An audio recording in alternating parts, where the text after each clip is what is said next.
you're about to see is the world's biggest, dirtiest, evilest, secret, paedophile-run planet.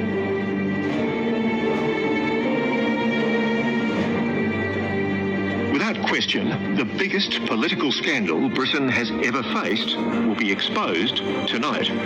It involves a secret network of the highest office holders in the land, past and current members of Parliament, cabinet ministers, judges, diplomats, even one of the country's top spies. These men are accused of some of the most sadistic child sexual abuse imaginable on hundreds of victims, some as young as 8. More confronting still are claims that children were killed in order to protect this network of predators. Certainly, we know of dozens, if not hundreds, of state wards who were trafficked from institutions to be used as playthings of the rich and powerful. But others were literally picked out and abducted off the streets of London. Is the past coming back to haunt Westminster? Yes. Yes, it is. Their time is up. Part 1 will give you an insight of how bad things are within our governments around the world. Who are these people that lead us? Who are these people that take our money, our hard-earned money, and abuse it? And not only that, while they're abusing our money and our system and running it into the ground, they're abusing our children. They're murdering and abusing and raping up to 650 children a day alone in the UK. They are allegations that go to the heart of Westminster. What started as an investigation into a paedophile ring is now not just looking at claims of child abuse, but also murder.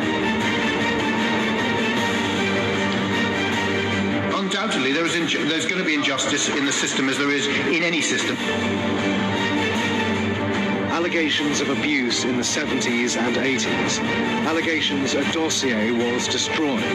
Allegations of a cover-up. Child sexual abuse victims come forward to point the finger at very powerful men, serving members of the British Parliament, cabinet ministers, lords, spies, even senior police, incriminated in a VIP pedophile ring for the privileged and powerful.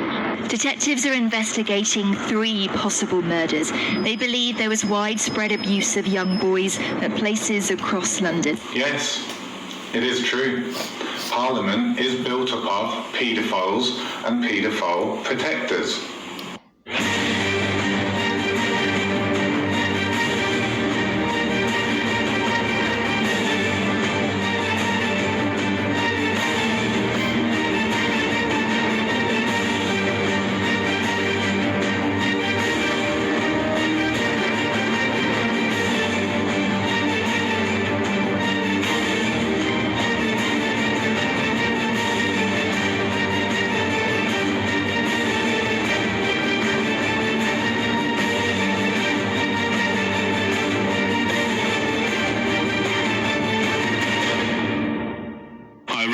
To my chairmanship of the Justice for Families campaign, also Care Leavers Voice, which is a group of care leavers who are concerned that the voice of care leavers is excluded from the system.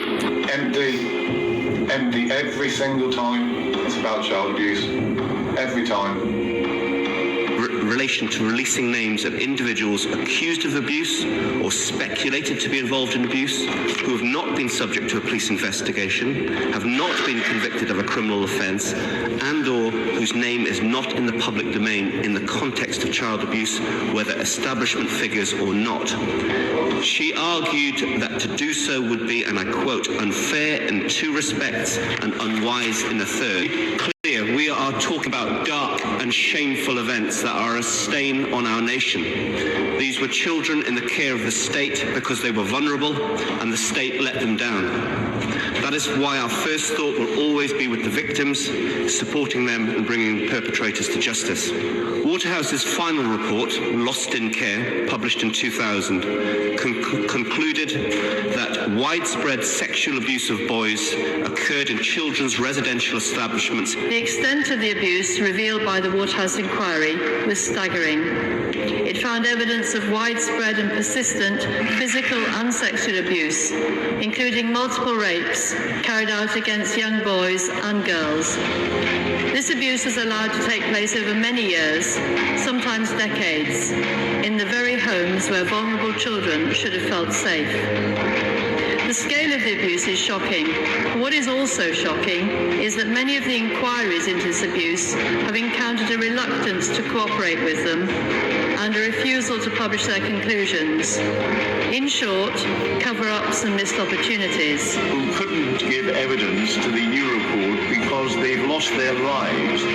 Most of them took their lives following the case, where they went before those who were accused, who were all used to giving evidence in court, some of them because of their police backgrounds. The victims were torn to shreds in a merciless way, and several of them took their lives as a direct consequence of the abuse being continued by our court system. So not only did nearly all of the politicians that are meant to be running these countries not turn up to child abuse hearings, the ones that do are fucking asleep.